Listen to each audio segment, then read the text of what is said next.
Namaz insanı pislikdən çəkindirir. Namaz insanı cəhənnəm odundan qoruyur. Namaz, oruc insanı cəhənnəm odundan qoruyur.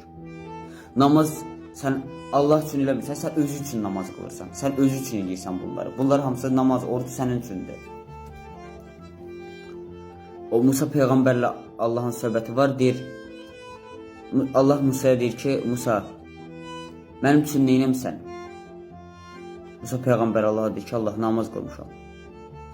Deyir, mənim peyğəmbərim, o sənin üçün deyir. Namaz sənin üçündür.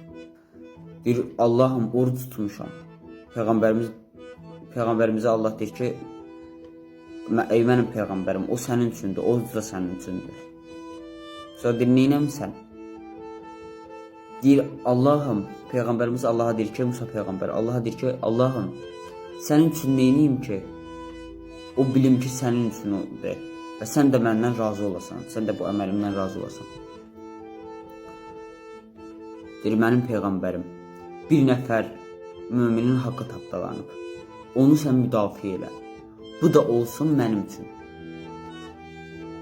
O birçilər hamısı özün üçündür. Namazda, orucda, o birilərdə hamısı özü üçündür. Xumusda, zəkatda, bunlar sənin yəni ruziləri artırır. O birilər hamısı onun üçündür, sənin üçündür. Mənim üçün isə bu olsun. Bir nəfər mömin haqqı tapdalanır, onu müdafiə elə.